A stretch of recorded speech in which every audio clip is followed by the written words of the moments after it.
ఇవాళ రేవంత్ రెడ్డి గారి నాయకత్వంలో సునీల్ కన్గోల్ గారు మా 10 మంది ఎమ్మెల్యేలని బీఆర్ఎస్ పార్టీ నుంచి కోట్ల రూపాయలు ఇచ్చి కొనుగోలు చేయగలిగిండు.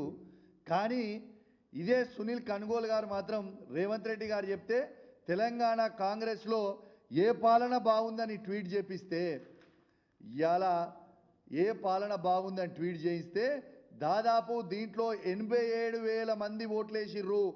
అంటే ఇంకెక్కువనే 87,000. మళ్ళీ నేను లోపలికి వచ్చేటప్పుడు చూస్తే 90,000 అయింది. 87,000 మంది ఓటేస్తే 67% కేసీఆర్ గారి పాలన అద్భుతంగా ఉందని ఇవాళ స్వయంగా చెప్పింది కూడా మీ అందరు కూడా చూడొచ్చు. ఇవాళ దీంతో పాటు దీన్ని బట్టి అర్థం చేసుకోవాలి.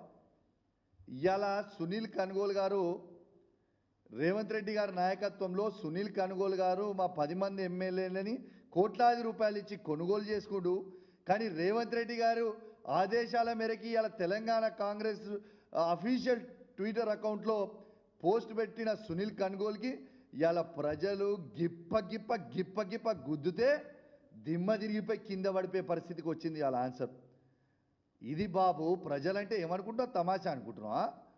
నీ ఇష్టం ఉన్నట్టు అబద్ధాలు చెప్తుంటే, నీ ఇష్టం ఉన్నట్టు చేస్తుంటే ఇలా ప్రజలు ఏం చూస్తలేరు అనుకుంటున్నావా? ఎంత